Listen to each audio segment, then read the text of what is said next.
स्वागत है आपका। इंडिया टीवी देख रहे हैं आप। आपके साथ मैं हूं प्राची पाराशर। शाम के 5 बज चुके हैं। वक्त हो गया है मुकाबला का। आज प्रधानमंत्री ताबड़तोड़ दौरा कर रहे हैं। पहले प्रधानमंत्री मोदी छत्तीसगढ़ में थे, इसके बाद पीएम गोरखपुर पहुंचे। आज जब प्रधानमंत्री मोदी रायपुर में रैली कर रहे थे तो उन्होंने कांग्रेस पर, विपक्ष पर और विपक्षी एकता पर जमकर हमला बोला। रायपुर की धरती से पीएम ने सबसे पहले छत्तीसगढ़ की कांग्रेस सरकार पर हमला किया। इसके बाद कांग्रेस को कमीशनखोरी और भ्रष्टाचार की गारंटी बताई और फिर विपक्षी एकता पर तंज कसा। पीएम ने कह दिया कि जिनके दामन दागदार हैं आज वो एक साथ आ रहे हैं, लेकिन जिसने गलत किया उन्हें भुगतना होगा। आज मुकाबला में हम इसी मुद्दे पर करने जा रहे हैं बड़ी बहस कि क्या प्रधानमंत्री मोदी की गारंटी दागदारों के लिए जांच की घंटी है। लेकिन इससे पहले आपको प्रधानमंत्री मोदी की बात सुनवाते हैं। छत्तीसगढ़ के विकास के सामने एक बहुत बड़ा पंजा दीवार बन के खड़ा हो गया है। ये कांग्रेस का पंजा है। ये पंजा आपसे आपका हक छीन रहा है।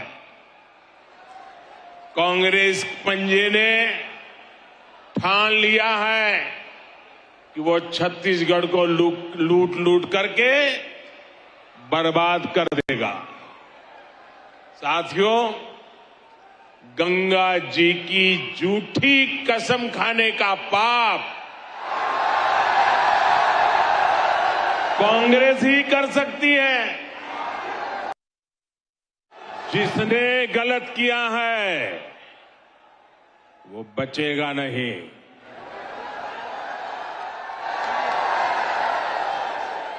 और ये कहने की हिम्मत मैं इसलिए रख रहा हूं क्योंकि मेरे पास जो कुछ भी है वो आपका दिया हुआ है, वो देश का दिया हुआ है। ये लोग मेरे पीछे पड़ेंगे, मेरी कब्र खोदने की धमकी दे देंगे, मेरे खिलाफ साजिश रचेंगे, लेकिन उन्हें पता नहीं है जो डर जाए वो मोदी नहीं हो सकता। जिनके दामन पर दागदार है वे आज एक साथ आने की कोशिश कर रहे हैं। जो एक दूसरे को पानी पी पी कर कोसते थे वे आज साथ आने के बहाने खोजने लगे हैं। उनको लगता है कि ऐसा करने से वे मोदी को डरा पाएंगे, मोदी को डिगा पाएंगे। देश के हर भ्रष्टाचारी को एक बात कान खोलकर सुन लेनी चाहिए। वो अगर भ्रष्टाचार की गारंटी है तो मोदी भ्रष्टाचार पर कार्रवाई की गारंटी है।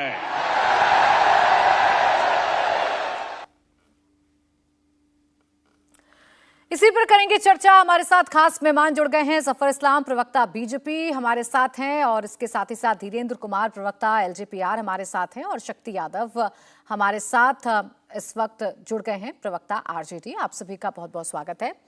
जफर इस्लाम साहब, मैं आपसे शुरुआत कर रही हूं। पिछली बार जब प्रधानमंत्री नरेंद्र मोदी ने करप्शन के खिलाफ, विपक्षी एकजुटता के खिलाफ हुंकार भरी थी तो एनसीपी टूटकर आपके साथ मिल गई। इस बार कितनों को तोड़ने वाले हैं? देखिए, पहली बात तो तोड़ने जोड़ने का काम हमारा है नहीं। ये लोग जो है वो एनसीपी की जो बात करें, पूरी एनसीपी जो है एक साथ सरकार के साथ जुड़ी है। ये उनका फैसला था कि प्रदेश के हित में, देश के हित में, विकास के लिए, विकास और जो सक्सेस स्टोरी है उसका पार्ट रहना चाहिए, इसलिए वो जुड़े हैं।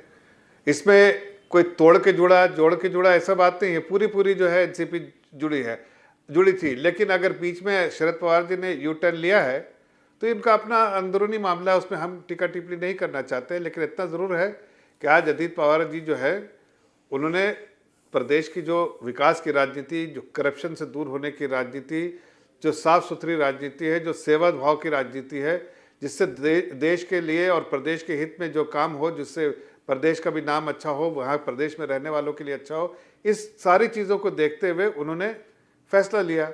अब एक तरफ उनके पास कांग्रेस पार्टी के साथ मिलाए हुए थे, जहाँ ना तो विकास की बात होती है, उससे विनाश की बात होती है। इसलिए उन्होंने कई बातें ऐसी कही भी कि जिस तरह के मोदी जी के खिलाफ लोग खड़े होने की कोशिश कर रहे हैं, वो सब एक आपस में एक खुद को काटना चाहते हैं और कहते हैं कि मोदी जी के साथ खड़े हुए हैं। ऐसा नहीं होता है। इसलिए आज अगर आप जो कह रही हैं, मोदी जी ने सिर्फ उसी चीज़ के बारे में बात की जो और बार बार करते हैं कि जीरो टॉलरेंस ऑन करप्शन, और साथ साथ उन्होंने कहा कि अगर गारंटी देता हूं मैं कि उन लोगों के साथ सख्त कार्रवाई होगी जिन लोगों ने जीरो टॉलरेंस ऑन करप्शन की जब आप बात करते हैं जफर इस्लाम साहब, बहुत सारे ऐसे फिर आपके लिहाज से अपवाद हो जाएंगे। बहुत सारे ऐसे नाम हैं जो जब तक विपक्षी दलों के साथ थे तो आपको वो भ्रष्टाचारी लगते थे, आज जब वो आपके साथ आ गए तो आपको वो बड़े अच्छे लग रहे हैं, सदाचारी लग रहे हैं। कैसे इतनी जल्दी शिफ्ट हो जाता है आपका ये भ्रष्टाचार पर मूड? आपको मैं बताता हूँ, दो तीन बहुत अहम बातें हैं जो समझना चाहिए।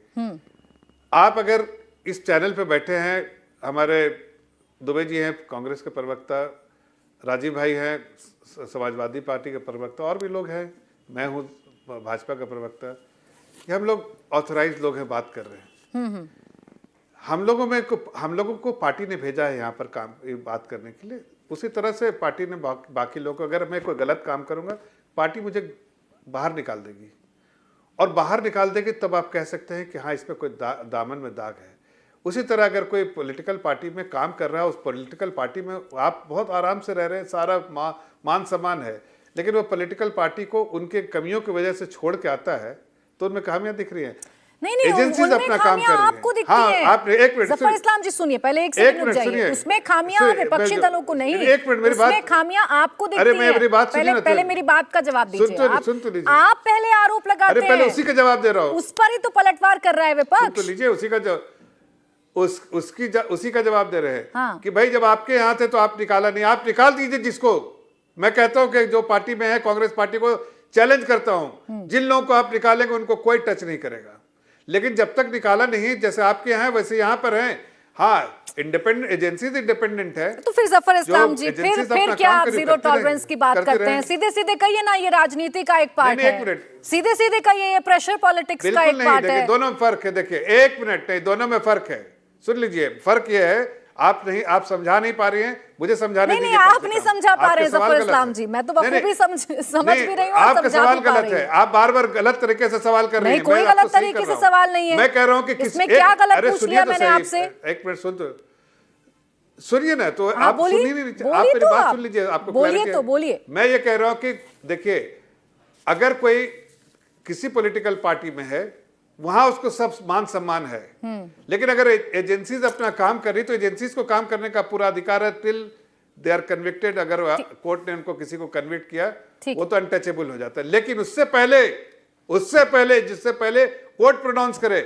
अगर आप ऐसा कोई जजमेंट दिखाइए लेके पार्टी के तौर पे हैसियत से, पार्टी के प्लेटफॉर्म से, कि ये लोग हमारे नजर में ठीक नहीं है, इनको मैं बाहर का रास्ता देता हूं, उनको कोई टच नहीं करेगा। सरकार में आप हैं, जीरो टॉलरेंस आपकी है भ्रष्टाचार पर, उम्मीद आप करिएगा विपक्ष से। विपक्ष को तो आप कह रहे हैं ना कि विपक्ष तो करप्शन की वजह से एक साथ जुड़ा है, तो आप उनसे क्या उम्मीद कर रहे हैं जफर इस्लाम जी? आपको खुद को करके दिखाना है। अब रुकिए एक सेकंड, भारतीय जनता पार्टी में एक भी करप्शन हुआ बताइए? ठीक है जफर इस्लाम जी, मैं अरे रुक जाइए सर, एक सेकंड। करप्शन नहीं हुआ है और ना होने देते हैं। ठीक है सर, आ गई आपकी बात, आ गई। जीरो टॉलरेंस आपकी दिख गई मुझे भ्रष्टाचार पर। अब जरा मुझे कांग्रेस का स्टैंड लेने दीजिए प्लीज। अभय दुबे जी, आप करते रहिए, कितनी भी विपक्षी एकता आप कर रहे हैं, कितने भी दलों को आप एक साथ जोड़ रहे हैं। आज प्रधानमंत्री नरेंद्र मोदी ने एग्रेसिव होकर ये कह दिया कि ये मोदी है, डरने वाला नहीं है। प्रधानमंत्री जी, जिस भूमि से आपने भाषण दिया ना, अभी 3 दिन पहले भूपेश बघेल जी ने ईडी को चिट्ठी लिखी है। रमन सिंह जी और उनकी वाइफ का नाम नान घोटाले में है। जिन आरोपियों के पास से दस्तावेज मिले, उसके बावजूद उन दोनों का नाम चार्जशीट में से ड्रॉप कर दिया। प्रधानमंत्री जी भोपाल आए थे, आपने 70,000 करोड़ रुपए का आरोप लगाया था अजीत दादा पवार पे। कुछ तो प्रमाण होंगे ना प्रधानमंत्री जी आपके पास, तभी आरोप लगाया। लेकिन जैसे अजीत दादा पवार आपकी पार्टी में शामिल हुए, आपके गठबंधन में, कि वो पाक साफ हो गए। अभी इसी महीने, इसके पहले ईडी ने एक प्रेस रिलीज जारी किया, आपको जानकर आश्चर्य होगा। उस प्रेस रिलीज में कहा कि अजीत पवार और उनकी वाइफ सुनेत्रा जी की 65 करोड़ 70 लाख रुपए की संपत्ति हम अटैच करते हैं। आप जानकर हतप्रभ रह जाएंगी। अभी 7-8 दिन पहले जब चार्जशीट फाइल की है तो उनकी कंपनी का नाम तो चार्जशीट में है, लेकिन अजीत दादा पवार का नाम ड्रॉप कर दिया। ये पूछिए ना प्रफुल्ल पटेल साहब पर क्या आरोप लगाते थे। ये Bharatiya Janata party press conference लेते फिरती थी, वो बेचारे किरीट सोमैया कागज लेके घूमते थे कि प्रफुल्ल पटेल जी के संबंध दाऊद इब्राहिम के दायां हाथ इकबाल मिर्ची के साथ है। और ईडी ने प्रेस रिलीज जारी की और कहा कि 4 फ्लोर हमने अटैच कर लिए प्रफुल्ल पटेल साहब के। क्या आरोप लगाया? अदिति तटकर एक महिला मंत्री बनाई, उनके पिताजी पर और अजीत दादा पवार पर 70,000 करोड़ रुपए का आरोप है। हसन मुंशरिफ एक मंत्री बनाए, इन्होंने अभी शपथ ली, उस पर 1 महीने पहले लगातार 2 ईडी की रेड हुई और उन्होंने अंतरिम जमानत ली। जब इंटरिम बेल ली तो एक एफिडेविट फाइल किया ईडी ने। ईडी ने इतना बड़ा खुलासा किया, कहा कि साहब 40,000 किसानों का पैसा इन्होंने बेटों के अकाउंट में डाइवर्ट कर लिया। बताइए प्रधानमंत्री जी, ऐसे ही तो आपने ये गठजोड़ भ्रष्टाचारियों को भ्रष्टाचार की गारंटी प्रदान कर दी। हेमंत बिस्वा शर्मा 2015 जुलाई में इन्होंने प्रेस कॉन्फ्रेंस ली कि अमेरिका के लुई बर्जर केस में भयानक बड़ा भ्रष्टाचार किया और बुकलेट जारी की प्रमाण के साथ। अगस्त में वो इनके दल में शामिल हो जाते हैं। अभय जी, फिर ऐसा क्यों होता है कि जैसे वो आप लोगों को छोड़ते हैं, आपको भ्रष्टाचार नजर आने लगता है, प्रदीप, और जब आपके साथ होते हैं तो आप कहते हैं झूठे आरोप हैं। एक सेकंड नहीं, ये मैंने सुनिए तो सही। बोलिए साहब, ये सारे इनकी बता रहा हूं मैं। प्रदीप सरनाइक, भावना गवली, यशवंत जाधव, 5 समन ईडी के। उन्होंने कहा हम ईडी के पास नहीं जाएंगे, हम भाजपा में शामिल हो जाएंगे। ये शिंदे सेना के लोग हैं, ये उद्धव सेना के भी में जो मैं आपकी बात मान गई। मैं अभय जी, मैंने शुरुआत ही अपने प्रोग्राम के इस सवाल से की थी, लेकिन एक सवाल मेरा आपसे भी है ना कि अगर ये इतने भ्रष्टाचारी होते हैं ये लोग, जो कि डर की वजह से, दबाव की वजह से भारतीय जनता पार्टी की तरफ चले जाते हैं, तो वक्त रहते आप लोग क्यों नहीं कार्रवाई करते? क्यों भ्रष्ट नेताओं को, जो विपक्षी दल हैं, वो अपने साथ रखते हैं कि भारतीय जनता पार्टी को मौका मिल जाए? कांग्रेस पार्टी ने, इन प्रतिपक्षी दलों ने तो कोई प्रेस कॉन्फ्रेंस नहीं ली, कोई प्रमाण सामने नहीं लाए। इनकी एजेंसियों ने कार्रवाई, पूछिए ना, 2015 का मुकदमा है जो हेमंत बिस्वा शर्मा के खिलाफ ये प्रेस कॉन्फ्रेंस ले रहे थे, तब से सीबीआई को सौंपा हुआ है कोर्ट के ऑर्डर से। क्या किया सीबीआई ने, पूछ लीजिए। ईडी ने क्यों अजीत दादा, अगर इतने ईमानदार हैं प्रधानमंत्री जी आप, तो ईडी ने नाम क्यों ड्रॉप किया? यही किया इन्होंने। संदेशरा बंधु, ऋषि अग्रवाल, विजय माल्या, हमारे मेहुल भाई, विजय माल्या को तो सीबीआई ने लुकआउट को नोटिस रिवोक किया। उसके बाद पहले चस्पा कर दिया सारे एयरपोर्ट पर कि जहां दिखे पकड़ लीजिएगा, लेकिन नहीं साहब, बर्दाश्त हो गया भाजपा का, रिवोक किया सीबीआई ने लुकआउट नोटिस। उसके बाद 36 सूटकेस लेकर वो भागा। मैं बिल्कुल यही तो सारे चोरों की फहरिस्त है इनके पास, सब पे दस्ते करम बारी बारी रखते हैं। तो अगर कुछ लोग विपक्ष की तरफ से चले जाते हैं तो वक्त रहते विपक्ष उस पर क्यों नहीं कदम उठाता? यही सवाल मेरा राजीव राय जी आपसे है।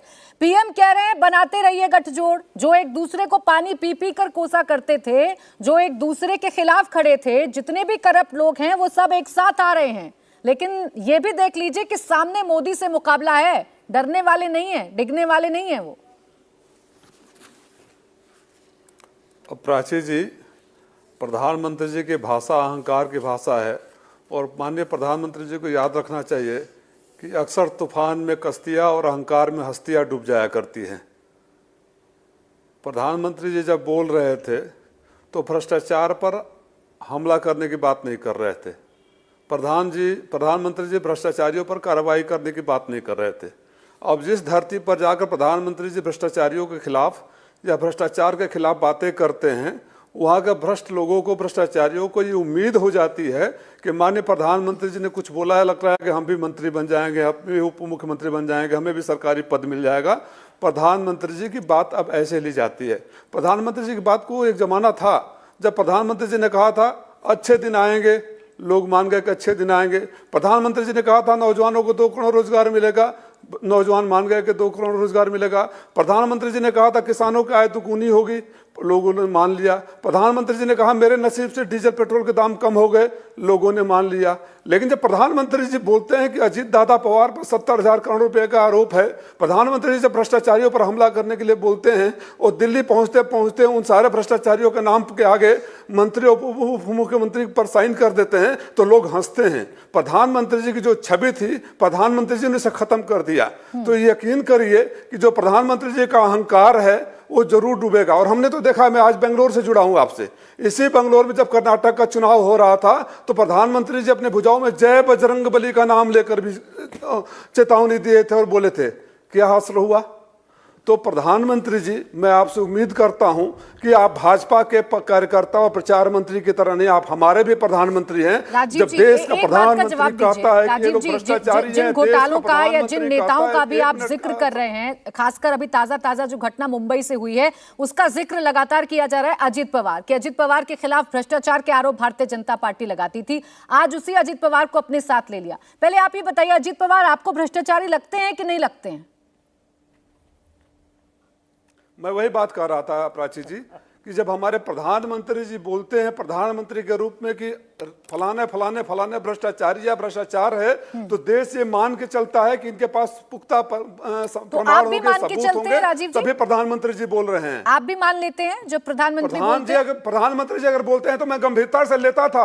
प्रधानमंत्री जी जो बोलते थे मैं भी गंभीरता से लेता था कि देश के प्रधानमंत्री हैं। लेकिन प्रधानमंत्री जी आज बोलते हैं तो लोग हंसते हैं उनके ऊपर, मान जाते हैं कि प्रधानमंत्री जी संदेश दे रहे हैं। मैं जो सवाल जानना चाह रही हूँ ना, मैं जिस सवाल का जवाब जानना चाह रही हूँ वो ये है कि जब आपको लग जाता है कि प्रधानमंत्री आरोप लगा रहे हैं, या जब आपको लग जाता है कि इन लोगों पर आरोप लग रहे हैं, उस वक्त स्टैंड क्यों नहीं क्लियर करते विपक्षी दल? इंतजार क्यों करते हैं कि भारतीय जनता पार्टी जब इनको ले जाएगी या भारतीय जनता पार्टी में जब ये शामिल हो जाएंगे तब हम कहेंगे ये भ्रष्टाचारी है? प्रधानमंत्री जी जब आरोप लगाते हैं तो हम उम्मीद करते हैं कि प्रधानमंत्री जी इसकी जांच करवाएंगे और जांच में अगर वो दोषी पाए जाएंगे तो विपक्ष में ऐसे लोगों का स्थान नहीं होगा। हम ये उम्मीद नहीं करते हैं कि प्रधानमंत्री जी बोलेंगे उन्हें मंत्री बना देंगे। जांच तो होने देते प्रधानमंत्री जी। हमारा सवाल तो यही है ना, हमारा सवाल तो यही है कि अगर भ्रष्टाचारी है या नहीं है। आपने जांच करवाया, आपने तो फिर क्यों कहते हैं आप ईडी सीबीआई का गलत इस्तेमाल किया जा रहा है? ईडी सीबीआई जांच करेगी तब तो ना मामला सामने आएगा ना राजीव राय जी। फिर क्यों कहते हैं कि ईडी सीबीआई का गलत इस्तेमाल किया जा रहा है? जांच तो ईडी सीबीआई करेगी, तब तो ना पता चलेगा कि कौन भ्रष्टाचारी है और कौन सफेदपोश। नहीं तो ईडी और सीबीआई को भेजकर आप अपने पार्टी में शामिल कराकर मंत्री बनाएंगे? क्या संदेश देना चाहते हैं आप? प्रधानमंत्री हैं, आप राजीव राय नहीं है, ठीक है, आप किसी पार्टी के कार्यकर्ता नहीं है, इस देश के प्रधानमंत्री हैं, भारतीय जनता पार्टी के नेता नहीं है। प्रधानमंत्री अगर इस तरह मंचों से सफेद झूठ भ्रष्टाचारी नहीं बचेंगे, धमकाने लगे, भ्रष्टाचार को एक्सेप्ट नहीं करेंगे प्रधानमंत्री नरेंद्र मोदी। बहुत एग्रेसिवली उन्होंने कहा है कि भ्रष्टाचार को भारतीय जनता पार्टी, उनकी सरकार एक्सेप्ट नहीं करेगी, भ्रष्टाचार पर कार्रवाई होगी। और भ्रष्टाचारी अगर एक साथ मिलेंगे तो ये मत समझिएगा कि हमारे हौसले हिल जाएंगे, कार्रवाई बदस्तूर जारी रहेगी। प्राची जी, जो माननीय प्रधानमंत्री जी की जो उद्बोधन है, जिस अग्रेशन की आप बात कर रहे हैं, जोर देने की, वो विपक्षी एकता के भय की क्रांत है जो उनके मुखमंडल पर साफ साफ दिखाई दे रहा है। क्योंकि विपक्षी एकता को उन्होंने लगातार टारगेट करके बातों को कहा है और हास्यास्पद उस समय प्रतीत लगा कि ये दूसरे के वादों को याद दिलाते हैं पर अपनी गंगा मैया को याद नहीं करते, जिन गंगा मैया की कसमें खाकर इन्होंने क्या कहा था बनारस में, वो तो भूल गए। दूसरे के कसमों को याद दिलाते हैं, लेकिन भारतीय जनता पार्टी शासित राज्यों में कहां कहां शराब बंद है ये नहीं बताते हैं, कहां कहां शराब की खेल है ये नहीं बताते हैं। आप नेशनल करप्ट पार्टी कहते हैं। आप क्या कहा था मेघालय की सभा में, क्या बोला था मुख्यमंत्रियों के संदर्भ में, फिर आपने उनसे संधि कर ली। देखिए, भ्रष्टाचार के पैमाने अगर एक है तो फिर आपके पास जाने के बाद वो बदल नहीं जाता। नेशनल करप्ट आपने कहा, हमने नहीं कहा। अभी आप सवाल पूछ रहे थे कि आप क्या मानते हैं, मैं तो कल भी नहीं मान रहा था। कल भी मैं मानता था कि पॉलिटिकल वेंडेटा का हिस्सा है और आज भी मैं मानता हूं, लेकिन आप जिसको करप्ट कहते हो उसको आप साथ मिला लेते हो, आप ऐलान करते हो किसी को नहीं शक्ति जी, छोड़ेंगे। फिर तो सबसे जो ज्यादा डर आरोप जाते हैं, आप ही पर जो लगे, नीतियों से आप ही की टूट जाते सहयोगी हैं, वो पार्टी मिल ने जाते हैं। लगाए, जो आज आपके साथ सत्ता में साझी है, जेडीयू। भ्रष्टाचारी भ्रष्टाचारी ये सब आपके बारे में किसने सबसे ज्यादा कहा बिहार में? आज तो आप उनके साथ आ गए, ये कैसे हुआ फिर? प्राची जी, मैं कहना मैं दोनों बात बता रहा हूं। बताइए। जिनके बारे में आप कह रहे हैं और जिन्होंने दस्तावेज की बात अपने जिन लोगों ने कहा भाजपा के साथियों ने, तो उन मामलों में तो सीबीआई की लीगल विंग ने माना कर दिया कि अब नहीं बनता है, केस बनता ही नहीं है, वो बंद हो चुका था। ये तो बलात् आपने रीओपन किया, ये आपकी सत्ता की खनक की नाजायज उपयोगिता है। नहीं, आप और बीजेपी उसका दुरुपयोग आपने एक किया। सेकंड और शक्ति यादव आप जी, बीजेपी पर तो आप बोल लिए बहुत लंबा चौड़ा, आपने बताया बीजेपी तो पॉलिटिकल विंडेटा के हिसाब से करती है जो भी करती है, उसका जवाब भी मैं सैयद जी से ले लूंगी। लेकिन आप मुझे बताइए, जेडीयू जो करती थी, जेडीयू अगर आपको भ्रष्टाचारी बताती थी तो आज कैसे समझौता हो गया आपके बीच में और जेडीयू के बीच में? आपको शायद मैं स्मरण करा दूं, राष्ट्रीय अध्यक्ष जनता दल यू ललन सिंह ने क्या कहा कि जो भ्रष्टाचार के सवाल पर जिन शब्दों का इस्तेमाल मैंने किया था वो तत्कालिक जो स्थिति थी हमें प्रथम दृष्टया में प्रतीत होता था, लेकिन आज लगा कि नहीं, ये भारतीय जनता पार्टी ने साजिश कर करके ये इनके खिलाफ कार्रवाई की है। रहा सवाल दूसरा, देश के प्रधानमंत्री जी इतने सारे सवाल कर गए, लेकिन जो हालात है देश की उसकी चर्चा नहीं करते। ठीक है, अभी हमारे राजीव राय जो समाजवादी पार्टी के प्रवक्ता ने गिना दिया 2 करोड़ से लेकर के सबकी वादा। ठीक है। जरा किसानों के सवाल पर, मजदूरों मैं के जवाब ले सवाल लूं पर धीरेन्द्र जी से एक आपने तो जवाब। कोई बात नहीं कही। मैं धीरेन्द्र जी से एक लेकिन जवाब लूं, आने छोटा वाले सा। कल में जो धीरेन्द्र प्राची, जी, एक मुद्दों सेकंड, की राजनीति प्राची, नहीं एक होती सेकंड, है, प्राची, सिर्फ आपने और सिर्फ सब- डराया जा रहा है। अब एक सेकंड शक्ति जी, धीरेन्द्र जी। प्राची जी, ये सही आपने कहा कि मुद्दों की राजनीति नहीं है, ये तो मोदी विरोध की राजनीति हो रही है। केवल सभी भ्रष्ट लोग, आप देखिए ना कि कैसे कैसे लोग हाथ मिला रहे हैं और कोई आरोपी भी नहीं है। और मानव राजद के जो प्रवक्ता बोल रहे थे, इनकी पार्टी के राष्ट्रीय अध्यक्ष को बजाते माननीय न्यायालय ने उनको सजा दिया है भ्रष्टाचार के मामले में। अब ये कह रहे हैं कि जानबूझकर फंसाया जा रहा है, संस्थाओं का दुरुपयोग किया जा रहा है। भाई ये दुरुपयोग है क्या? देश में आप लोगों को सत्ता कई बार दी गई, कांग्रेस के लोगों को भी 2 बार सत्ता मिली और दोनों बार इनकी सत्ता गई है भ्रष्टाचार, क्योंकि भ्रष्टाचार के लिए और घोटाला से लेकर, मैं उसका नाम नहीं लेना चाहता हूं, ओवर सौदे से लेकर सब कुछ में इनकी 2 सरकारें गई। आज जो भी लोग इनके साथ हाथ मिला रहे हैं विपक्षी एकता के नाम पर, कहीं न कहीं वो या तो जेल के मुहाने पे खड़े हैं। ठीक है, लेकिन अब धीरेन्द्र जी, वही सवाल तो आप लोगों पर भी है ना कि फिर वो एनडीए में साथी क्यों हो जाते हैं? मैं इस सवाल के साथ आपके पास लौटूंगी धीरेन्द्र जी, मुझे एक छोटा सा ब्रेक लेना है, ब्रेक से फौरन वापस लौटेंगे। देखते रहिए मुकाबला।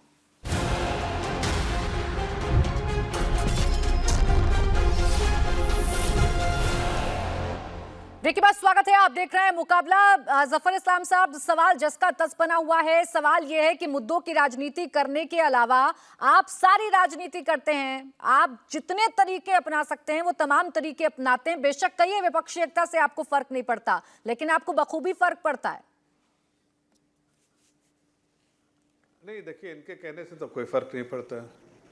जिसको जनता का सपोर्ट है और जिसको जब सपोर्ट नहीं है उसको फर्क पड़ता है।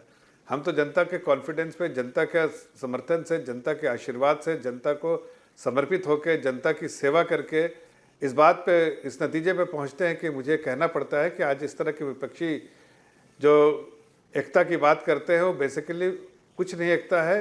ये सब जो है अपने अपने स्वार्थ के लिए एक साथ आए हैं और अपने अपना स्वार्थ कहीं ना कहीं साधना चाहते हैं। स्वार्थ इनका नहीं सधेगा, ये एक दूसरे को मतलब जिस तरह से कटाश करके निकलता आदमी वैसे निकल जाएंगे। जैसे आपको अरविंद केजरीवाल मीटिंग से पहले ही भाग गए, उसी तरह से आगे भी देखिए अगली मीटिंग जो होगी उसमें भी ऐसे ही होगा। अब तो मीटिंग का डेट ही चल रहा है 9 से 12, 12 से 13, 14, 14 से अभी 17, 18, 18 से अभी देखिए आगे कहीं नहीं मीटिंग हो ही नहीं पाएगी। लोग तैयार नहीं मिलने के लिए, कॉन्फिडेंस नहीं है, डर लग रहा है। वो जो कहीं ना कहीं उनको ऐसा लगता है कि हम इस तरह से जो जा रहे हैं, हम सब लोग एक्सपोज हो रहे हैं, लेकिन हमारा कोई मुद्दा तो है नहीं। एक ही मुद्दा है कि मोदी को हटाओ। क्यों भाई, देश की तरक्की कर रहे हैं, कहते रहिए कि हटाओ। आपको विपक्षी एकता से कोई फर्क नहीं पड़ता, लेकिन अंदर की सारी जानकारी आपके पास है, आपको सब पता है किसमें कितना कॉन्फिडेंस नहीं है, कौन क्या कह रहा है किसके खिलाफ। अब ये तो नजर रखने वाला ही बता सकता है। नहीं प्राची जी, देखिए, एक पॉलिटिकल पार्टी कोई भी हो, वो दूसरी पॉलिटिकल पार्टी के बारे में जानकारी तो रखती ही है, लेकिन इसका थोड़ी मतलब है, जैसा आदरणीय प्रधानमंत्री जी ने कहा, हमको डरा नहीं पाओगे। आप ये जो यूनिटी और के नाम पे फॉर्मेलिटी करते हैं, उससे कोई थोड़ी फर्क पड़ने वाला है। आम जनता का कॉन्फिडेंस किसके साथ है, किसको समर्थन प्राप्त है, किसको आशीर्वाद देके रखा आम जनता ने। तो सफर जी, यूनिटी करें कैसे? आप तो पार्टी की पार्टी तोड़कर ले जा रहे हैं, यूनिटी कैसे करें? आप तो ईडी सीबीआई का इस्तेमाल कर रहे हैं। जो काम नीति नहीं कर पा रही है आपकी, वो ईडी और सीबीआई कर रही है। ये तो आरोप है आप पर। बिल्कुल गलत, बिल्कुल गलत, बिल्कुल गलत। देखिए, ये लोग आपको कोई जोर जबरदस्ती से आ रहे हैं। भाई, राहुल गांधी जी पे अभी केस है ना, वो बेल पे हैं, जेल जाते जाते बचे थे, वो तो नहीं भारतीय जनता पार्टी ज्वाइन कर रहे हैं। भाई, एजेंसी में केस ने परसू किया कि सीबीआई और कोर्ट मामला जो है कोर्ट का है, उसमें भारतीय जनता पार्टी या सरकार क्या करेगी? वो इंडिपेंडेंट एजेंसीज अपना काम कर रही है। आपको कहीं लगता है कि एक कमजोर पार्टी के साथ जुड़े हुए हैं, जिसमें हम सेवा से ज्यादा मेवा खाने के चक्कर में लोग रहते हैं, उनके मुखिया लोग। इसलिए बहुत सारी पार्टी के लोग जो है वो हमारे पार्टी में आते हैं, इसलिए कि उनका सेवा का भाव रहता है। कहीं ना कहीं पॉलिटिकल पार्टी से एसोसिएटेड है, लेकिन वो जन सेवा की जो कोशिश होनी चाहिए और जो जिसके में समर्पित होना चाहिए, वो नहीं रहता है। और फिर जनसेवा के लिए जिन पर आप आरोप लगाते थे, वही क्यों ना आपके साथ आ जाएं, लेकिन जनसेवा के लिए आ रहे हैं, इसलिए आपको सब स्वीकार्य हो जाता है। जफर इस्लाम जी, अब मैं जवाब नहीं, देखिए, नहीं प्राची जी, देखिए, छोटा सा जवाब, फिर मैं अभय दुबे जी के पास ऐसा है कि देखिए, मैं ये नहीं कह सकता कि चैनल पर बैठे कोई भी है उनके प्रति कोई नेगेटिव कमेंट्स नहीं कर सकता। इसीलिए हमने जब भी पार्टी को टारगेट किया है, पार्टी में कौन स्पेसिफिक अगर कोई ये भी चल रहा है, तो वो पार्टी ने डिसीजन लेना है। अपने घर में परोस के रखिए, लेकिन आप अपने घर से बाहर जाए तो उसको आप कोई जोर जबरदस्ती थोड़ी ना है कि आपको डरा धमकाकर ऐसे लिया, ऐसा थोड़ी ना है। बच्चों का कोई खेल थोड़ी ना चल रहा है कि डरा दिया, धमका दिया कि पुलिस आ जाएगी, तुझे पकड़ कर ले जाएगी, आजा मेरे साथ खेल ले, ऐसे थोड़ी ना चल रहा है। तो राजनीति है, परिपक्व नेता हैं, जानते हैं अपना भला बुरा। प्राची जी, देखिए, आप गौर कीजिए कि प्रधानमंत्री जी अचानक दो विषयों पर बात करने लगे हर सभा में। एक शब्द वो बार बार बोलते हैं गारंटी, और एक भ्रष्टाचार। ये शब्द उनके मुंह में आए कहां से? क्योंकि कर्नाटका में जब हार हुई, पराभव प्रारंभ हुआ कर्नाटका से, और राष्ट्रीय स्वयंसेवक संघ के मुखपत्र ऑर्गेनाइजर ने लिखा कि अब प्रधानमंत्री जी के नाम पर वोट नहीं मिलने वाले हैं, तो उन्हें इस बात का आभास हुआ। कर्नाटक में क्या हुआ था? 80 साल के ठेकेदार एसोसिएशन का अध्यक्ष केम्पन्ना, उसने चिट्ठी लिखी पीएम को कि 40% के मुझसे रिश्वत मांगते हैं यहाँ के लोग, उसको जेल में डलवा दिया। इनका कार्यकर्ता संतोष पाटिल, उनने कहा कि ईश्वरप्पा नाम का मंत्री 40% पैसे मांग रहा है, मैं आत्महत्या कर लूंगा प्रधानमंत्री जी। उसने आत्महत्या कर ली।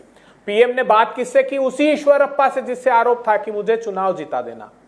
डिंगलेश्वर महाराज, लिंगायत समाज के मठ मंदिर के सबसे बड़े संत, उन्होंने कहा कि प्रधानमंत्री जी 40% का कमीशन है। नहीं सुना, वहां पर हार गए। और हार किससे हो रही है इनकी? जो कांग्रेस गारंटी दे रही है, 500 रुपए का गैस का सिलेंडर, ओल्ड पेंशन स्कीम, 1500 रुपए बहनों को। तो ये घबरा गए और कहने लगे प्रधानमंत्री जी की देखिए देश को ये लोग बर्बाद कर रहे हैं। इससे देश बर्बाद नहीं होता प्रधानमंत्री जी, बर्बाद होता है 5,38,000 करोड़ रुपए का जो स्कैम किया है ना एनसीएलटी का, जो 8-8 हजार करोड़ की कंपनी को 200-200 करोड़ में सेटल कर रहे हैं, उससे देश बर्बाद हुआ। उससे बर्बाद हुआ कि 5,35,000 करोड़ रुपए के बैंक फ्रॉडस्टर्स हिंदुस्तान आपकी सत्ता की सरपरस्ती में हिंदुस्तान से भगा दिए गए। 12 लाख करोड़ रुपए के नेटवर्थ आपके धन्ना सेठ ने मेरे सवाल का जवाब नहीं आया अभय जी, मेरे सवाल का जवाब नहीं आया। गारंटी की आपने बात की, मुद्दों की बात की, उन मुद्दों पर भी चर्चा कर लेंगे, लेकिन मैं ये पूछ रही थी आपसे, कोई जोर जबरदस्ती से खींच कर ले आता है क्या नेता को अपने पास? कुछ तो बात रहती है ना कि ईडी सीबीआई का ऐसे दूर से डर दिखाया और ले गए भारतीय जनता पार्टी वाले। इतना आसान है कि आप ऐसे अपरिपक्व नेता होते हैं क्या राजनीति में? अरे इस सारी परिपक्वता को दरकिनार कीजिए। कितना गंभीर आरोप बीजेपी ने लगाया था, कितना गंभीर, कि एक आतंकवादी के साथ साझेदारी करके आदमी काम कर रहा है और ईडी ने उसकी इसी नाम पर संपत्ति जब्त की। इसके अलावा कोई दूसरा कारण नहीं था, उसको भी शामिल कर लो। एक नेता अजीत दादा पवार, जिनकी आपने अटैच करने की प्रेस रिलीज जारी की संपत्ति, उनको चार्जशीट में से ड्रॉप सिर्फ इसलिए कर रहे हो तो ये हित साधने वाली बात नहीं है। हेमंत विश्व शर्मा 2015 से भाग मुकुल भाग, सीबीआई आ रही है, उसको शामिल कर ले। शुभेंदु अधिकारी, तो ये हो क्या रहा है आखिर इस देश में? छोड़िए कांग्रेस बीजेपी, लेकिन ये जो सत्ता है, ये अगर प्रधानमंत्री अगर खुद राजनीति जिन नेताओं के इर्द गिर्द घूमती है उनके बारे में भी तो बात करूंगी ना मैं अभय जी, कि इतना आसान हो जाता है क्या ईडी सीबीआई का डर दिखाया और अपने खेमे में ले गए। लेकिन चूंकि आप इतने सारे केसेस की बात कर रहे हैं, एक जवाब दे दीजिए जफर इस्लाम जी कि जितने लोग आपके साथ चले गए या अभी एनसीपी का ताजा मैं मामला ले लूं, उनकी जांच क्या बंद हो जाएगी, ठंडे बस्ते में चली जाएगी? देखिए, जो एजेंसी काम कर रही है, एजेंसी एविडेंस के बेसिस पे काम करती है, पूछताछ करती है एविडेंस पे। और हम इतना ही कह सकते हैं कि एजेंसी पर हमारा कोई हस्तक्षेप नहीं है, कोई दबाव नहीं है, ना हम दबाव कर सकते हैं। वो इंडिपेंडेंट एजेंसीज हैं, अपना काम अपने हिसाब से परसू करेंगी और उनको जो करना है अभय दुबे जी को, जफर इस्लाम जी इनको याद दिलाना चाहते हैं, यही वो वही पार्टी है, सुन लीजिए, ये वही पार्टी है जिसको कहा जाता है party of scams and scamsters, party of fraud and fraudsters. अरे भाई, आपके पार्टी को क्या कहा जाता था मालूम है? ये तो दुनिया कहती थी। आप, अरे भाई, आप बता दीजिए दुनिया को। आज तो कोई ऐसा बोलता है देश में, महाराष्ट्र में? अरे हम तो ये कह रहे हैं, हकीकत बता रहे हैं। केज पैरेंट आपके समय सीबीआई को कहा जाता था, अभी कोई कहता है क्या? में से 4 एमएलसी के चुनाव हार गए, उसके पहले कोल्हापुर का हारे, अभी राजस्थान में उपचुनाव हार गए, छत्तीसगढ़ में उपचुनाव हार गए, जवाब दे दीजिए जल्दी से जफर इस्लाम जी। प्रारंभ हुआ, इसका भय है। अरे सुनिए प्रधानमंत्री जी को अभी मैं आपको बता रहा हूं, अगर ये विपक्षी दल एक हो गए तो उसके बाद, अरे आप तो कहते थे ना अजीत दादा के लिए, एक सेकंड छोटा सा जवाब जफर जी, डर है क्या? कुछ तो शर्म करो। अरे भाई, ये किसी और के कंधे में बैठ के उत्तर प्रदेश गए थे हमें डराने, क्या हुआ? टाई फिश, हम तो डूबे थे सनम, दूसरे को भी ले डूबेंगे, वही हो गया वहां खुलासा। आप डूबे, आपने भी डूबे और समाजवादी को भी डे डूबे। अभी राजीव रंजन जी से पूछिए, आज आपके हाँ में हाँ मिला रहे हैं। जरा सा देखिए, थोड़ा दिन पहले की बात जरा आइए 2019 में, आइए, उसके बाद देखिए क्या तलखी थी आप दोनों के। आप उनको देखना नहीं चाहते थे। नहीं, आप राहुल गांधी जी को देखना नहीं चाहते थे। 2 लड़के कहाँ गए? एक लड़के एक भड़के, ऐसा हो गया। 2 लड़के दोनों भड़के, परेशान क्यों? ये सब क्या हो गया? प्रधानमंत्री जी रोज बाला चप रहे प्रतिपक्षी दलों की, ये बता दो। चलो, अरे भाई, प्रधानमंत्री जी जाते हैं, भाषण देना है लोगों के सामने, लेकिन आपको डर क्यों लग रहा है उनके भाषण से? उनके भाषण के ठीक है जफर जी, मैं तो जांच की बात कर रही थी, जांच पर आ जाते। एक बार हाँ ना में बता दो। एक सेकंड जफर जी, फिर मैं बाकी मेहमानों के पास जा रही हूँ। एक बार हाँ ना में बता दीजिए, सुनिश्चित करवा दीजिए कि जो लोग आपके साथ आए हैं, जिन पर भ्रष्टाचार के आरोप आप लगाते थे, जांच बंद तो नहीं हो जाएगी आपके साथ आते ही? मैंने कहा ना, हाँ। एजेंसी पूरे तौर से इंडिपेंडेंट है, वो जो मर्जी है करना चाहे, कोई हस्तक्षेप नहीं है। राजीव राय जी, ये तो सुनिश्चित कर रहे हैं, ये तो कह रहे हैं कि हमारे साथ अगर कोई आ भी गया तो हम पहले जांच कराएंगे, जांच ठंडे बस्ते में नहीं जाएगी। प्राची जी, मैंने शुरू में कहा था कि प्रधानमंत्री जी जब ऐसा बोलते हैं तो अब उनकी बात को इस बात का संदेश लिया जाता है कि भ्रष्टाचारियों या भ्रष्टाचार के आरोप जिनके ऊपर हो, घबराओ मत, परेशान मत हो, मैं आ गया हूं और जल्दी ही तुम्हें राज सत्ता में रख दूंगा। इसके पहले जो हमारे भारतीय जनता पार्टी के साथी जफर इस्लाम साहब बोल रहे थे, हमारा उदाहरण दे रहे थे कांग्रेस को, मैं उनको याद दिलाना चाहूँगा, सूप तो सूप चलनियों हंसे, पीडीपी को गले लगाने वाले, चुनाव के 2 दिन पहले तक मेघालय के मुख्यमंत्री को जेल में भेजने वाले, महाराष्ट्र में जो अभी कारनामा क्या है, ये असम के मुख्यमंत्री के ऊपर किताब छापने वाले, आप तमाम तरह की बातें करते हो, उन्हीं को गले लगा लेते हो सत्ता में बचने के लिए। और सही कहा हमारे साथी ने, प्रधानमंत्री जी का ये डर है, ये भीतर से खोखलापन है कि आज बोल रहे हैं कि मैं डरता नहीं किसी से, मैं डरता नहीं। अगर मैं और आप नहीं डरते हैं तो घूम घूम के कहते हैं क्या कि मैं किसी से डरता नहीं। तो उनसे कौन डरता है? जो डरते हैं उनको ले लीजिए आप, और जो बचे हैं उनको भी ले लीजिए। लेकिन प्रधानमंत्री जी याद रखिएगा कि आपने देश के प्रधानमंत्री की गरिमा को इस मायने में ठेस पहुंचाया है कि हिंदुस्तान का प्रधानमंत्री 24 घंटे में 48 घंटे में जिस बात को कहे उसी का उल्टा काम कर दे।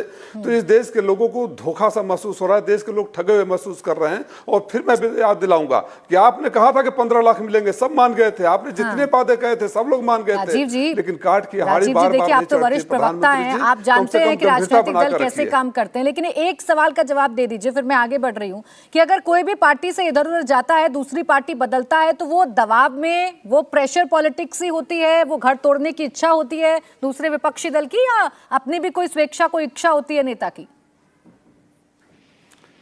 देखिए प्राची जी, मैं बहुत बेबाकी से बोलूंगा, जो सत्ता में है पार्टी भारतीय जनता पार्टी का, निश्चित रूप से उसके दल तोड़ने के लिए सारे हथकंडे अपनाना, सीबीआई, ईडी, आईटी को अपनाना। और कुछ लोग कमजोर दिल के होते हैं जो डर जाते हैं, चाहे सत्ता की कुर्सी के लालच में पड़ जाते हैं, वो चले जाते हैं। तो सिर्फ एक कोने में उन लोगों को भी दोष देता हूं, मेरे ऊपर भी पड़े थे, मैं तो हूं आपके सामने। जो लोग डर जाते हैं वो चले जाते हैं, जो डर, और जो सरकार है जो सजा देने के बजाय उनको मंत्री बना देती है, जो प्रधानमंत्री जी जो कहते हैं उसको करने के बजाय उल्टा कर बैठते हैं। और एक बात और आपके चैनल पर आखिरी लाइन बोल के जा रहा हूँ, आखिरी लाइन, जो इनके पास चले जाए वो ईडी सीबीआई की वजह से जो आपके पास आए वो दे दीजिए जवाब जी। जो आपके पास आ जाए इनको छोड़कर, वो कैसे आ जाते हैं फिर? ये सवाल मेरे से पूछ रहे हैं? जी राजीव जी, आपसे ओवरलैपिंग हो रही है। जी आप ही से है, बोलिए।